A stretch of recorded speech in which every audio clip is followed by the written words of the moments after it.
everyone, welcome back to Neurobiology. In the last few videos, we have been looking at various electrical properties of neurons. And in particular, we understood what determines the membrane potential. So we saw that the final value of membrane potential is somewhere in between the equilibrium potentials of different ions. And we have also looked at why the membrane potential changes slowly if a current stimulation is applied. But there is one observation that we have not explained yet. And let me refresh your memory by this graph. So if we apply a small pulse of current, we see small changes in the membrane potential. So we can see a small depolarization if a positive current is applied, or we can see hyperpolarizations if negative current is applied. But if a large positive current is applied, then we see a very different type of response in the neuron. So we see these action potentials which have a large and a rapid increase in the membrane potential, and then there is a rapid fall. So what determines these action potentials? What makes these very different from the regular depolarizations or hyperpolarizations? This is what we will try to understand in the next few videos. And this is important because action potentials are the main currency of neural activity. The magic actually lies in the ion channels. Although so far we have thought of ion channels as passive holes in the membranes through which ions can pass whenever there is a driving force, but that is not the whole picture. Ion channels are actually more complicated. They come in different varieties and their state can change. So they may be in open state at some point and they may go into other states at other points. So to understand how action potentials are generated, we will try to first understand how ion channels function. So again, these ion channels are not formed by creating holes in the bilipid layers of the membranes. Rather, the ion channels are formed by protein molecules that are embedded in the membrane. So here is one such protein molecule which is coming out on the outside of the neuron, and its one end is in the inside of the neuron, and it is spanning the whole bilipid layer. If we look at it molecule from top, then we can see that there is a cavity in between or a pore in between, and this pore is typically filled with water, and the ion molecules can pass through this cavity. Let's look at some of the properties of ion channels. The first property is that the channels allow the ions to move at very high speeds. So a single ion channel molecule may allow up to 100 million ions per second to pass. That's a staggeringly large number to pass through a single ion channel. And these numbers are much larger than what an active transporter like the sodium-potassium exchange pump can allow. The second property is that the ion channels are quite specific to specific ions. For example, the potassium channel allow almost 100 times more potassium ions to pass through than sodium. So it is not 100% specific, but these are pretty specific. And similarly, sodium channels allow 15 times more sodium ions than potassium ions to pass through. And we will later look at how these specificities are achieved. And finally, the ion channels can open or close in response to specific events that are taking place in neurons. So they are not always in the open state or always in the closed state, but they can dynamically change as per requirement. So let us think about how do the ion channels become selective to specific ions. And for that, it would be useful to look at the sizes of the different ions. So here are the sizes of the potassium and sodium ions. The atomic radius of the potassium ion is about 0.133 nanometers, and the atomic radius of sodium ion is about 0.095 nanometers. So it is slightly smaller than the atomic radius of the potassium ion. Now we can understand how a channel can become specific to sodium. So if that channel has a smaller pore, then one can expect that that pore would allow the sodium ions to pass through and may be able to block the larger potassium ions if the pore size is somewhere in between these two values. But that does not explain how a channel can become specific to potassium. Because if a channel has large enough pore that allows potassium ions to pass through with this radius, then it should certainly be able to allow the sodium ions to pass through as well. So how do we get channels that are specific to potassium and that block sodium ions? So that remains a puzzle. A part of the solution lies in the fact that the ions are present in an aqueous medium inside or outside the neuron.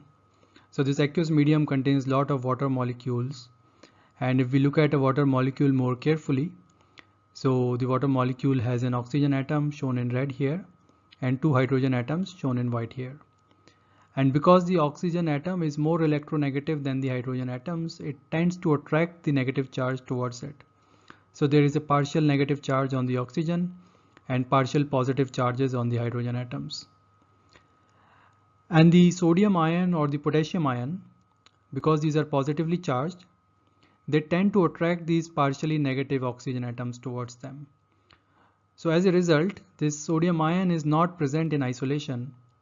Rather, it is always surrounded by a bunch of water molecules with their oxygen atoms getting attracted towards the positively charged ions. And this results in the effective diameter of the whole ion. So this bunch of water molecules is known as the hydration shell, and this ion along with the hydration shell has a much larger radius than the ion alone. So the actual ion molecules along with the hydration shells are much larger than the isolated ion atoms. And because the atomic size of the sodium ion shown in red here is smaller than the atomic size of the potassium ion shown in yellow here, but because this same charge is localized in a small region, this tends to attract more oxygen atoms towards it. And as a result, the overall hydration shell for the sodium ion is actually larger than the hydration shell for the potassium ion. So the hydration shells seem to provide a possible explanation for how a potassium channel can become specific to potassium ions.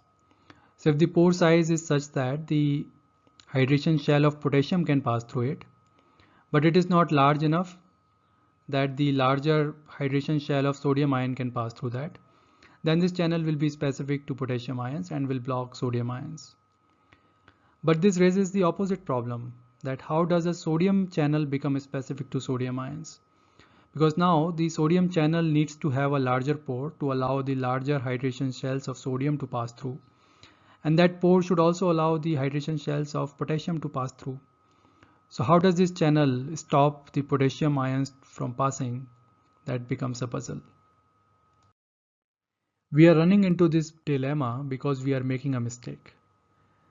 The mistake is that we are thinking of ion channels as rigid tubes through which the ions are passing. In reality, these ion channels are not just passive tubes, but they are made up of proteins, and proteins are made up of amino acids, and these amino acids have various kinds of side chains. So when the ions are passing through the ion channels, they are actually interacting with the side chains of amino acids that are present inside these ion channels. And typically in the ion channels, there is a narrow region, which is also known as the selectivity filter. And in this narrow region, the hydration shells cannot pass through fully. So these water molecules are stripped off from the hydration shells, and only the sodium atom or the potassium atom remains. And this removal of water molecules is an energetically unfavorable reaction. But this can take place because the sodium atom or the potassium atom can be stabilized by interaction with the negatively charged amino acids.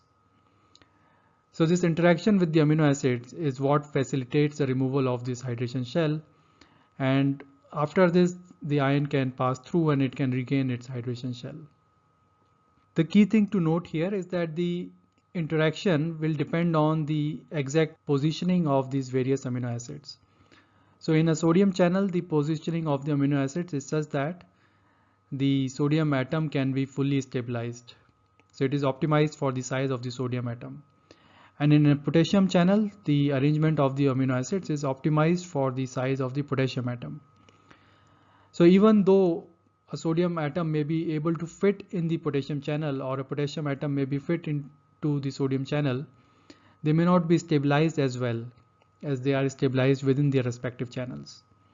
And that is what facilitates the removal of these hydration shells and the movement of the ion through the ion channel. So the key solution is not based on the size of the ion, but based on the interaction of the ion with the neighboring amino acids. Another property of ion channels that is important for generation of action potentials is that the channels can be gated. And by this we mean that the channels may be present in different stable states. The channel may be in an open state, or it may be in a closed state. And the channel can transition from one state to another. So this process of going from an open state to a closed state or vice versa is known as gating. And channels that have gating are known as the gated ion channels. So not all channels are gated ion channels. The leakage channels that we have seen before, so some of the sodium, potassium, chloride channels are always open and they do not have a closed state. So those are non-gated channels or passive channels. Whereas other channels may have different states and they may transition between these states. So those are the gated ion channels, and these channels may play an important role in the neural activity in determining the responses of neurons in response to various kinds of inputs. So how does this gating take place? How do the ion channels open and close? There are many different gated ion channels and they may have different mechanisms, but broadly these mechanisms can be grouped into three classes. In the first class, there is typically a change in some local region within the protein. So let's say this is an ion channel and there is this narrow region here, and if this narrow region becomes even narrower, then the pore may be blocked. So this may be the closed state of the ion channel, and this may be the open state of the ion channel. The second type of mechanisms may involve a global change in the protein structure. So this is the open ion channel, and if the whole protein folds more compactly and the whole pore becomes narrow, so the ions cannot pass through. So this may be a closed state. And in the third type of mechanisms, there is some loosely attached part of the protein which may be called a blocking particle. So if this is away from the pore, then the channel is open, and if in response to some external stimulus, if this blocking particle comes and blocks the pore, then the channel may be closed. So usually it's one of these three types of mechanisms that is used by an ion channel to go from one state to another. So what are the stimuli that control the opening or closing of ion channels? In other words, what type of triggers control the gating of the ion channels? One type of stimulus are small molecules that can come and bind to the ion channels. So these are known as ligands, and these ion channels can be called the ligand gated ion channels. So if a ligand comes and binds on the ion channel, it interacts with the amino acids on the channel, and these interactions can result in the change in the 3D conformation of this protein. So the channel can go from the closed state to an open state or vice versa. These kinds of ligand-gated ion channels are found commonly in neurons. When neurons communicate with each other, they release neurotransmitters. And some of these neurotransmitters perform this role of the ligand. So they go and bind to ligand-gated ion channels on other neurons and result in change in the activity of these other neurons. The second type of stimulus is voltage. So as we already know that there is a voltage inside the neuron, and if the ion channel involves charged amino acids, these charged amino acids may be affected by the voltage of the neuron. And if the voltage changes, then these amino acids will change their conformation, and that conformational change can result in the opening or closing of the ion channels. These kinds of voltage gated ion channels are very important in the generation of action potentials, as we will see in the subsequent videos. Can you guess the third kind of stimulus that can affect the ion channels? Well, it can be the mechanical force. So you can imagine that if some mechanical force is applied on the ion channel, that can also result in the change in conformation. So such kind of channels are called the pressure gated or stretch gated ion channels. And one way in which this can happen is if the ion channel is connected to the membrane through some linker chains, then if the membrane is stretched or some pressure is applied, then that will result in the change in conformation of the protein. And so it can go from closed to open state or vice versa. And you can imagine that these kinds of ion channels are important in the sensation of touch. So these are the three major types of stimuli that can control the gating of ion channels. And in particular, these voltage gated ion channels are going to be important for the generation of action potentials. So given these external triggers, the channels can go in different states. And we have already been talking about the open state and the closed state. But in some channels, there are actually two types of closed states. So one closed state is the normal closed state where the channel is closed, so it's not conducting ions and it is ready to be activated. So if the appropriate external trigger comes, then it can open. So the second state is of course the open state where it's open and it's conducting the ions. And there is a third state which is also closed and also non-activatable. So if the channel is in this state, then the channel is not conducting the ions, and even if an appropriate trigger comes, it will not be able to open. So it will remain in this closed state, also known as the refractory state. So that's the main difference between these two closed states. Here the channel is closed, but it is available for opening, whereas here the channel is closed and not available for opening. And the channel may remain in this state for some time, but eventually it will go back to the resting state and then it will become available for opening again.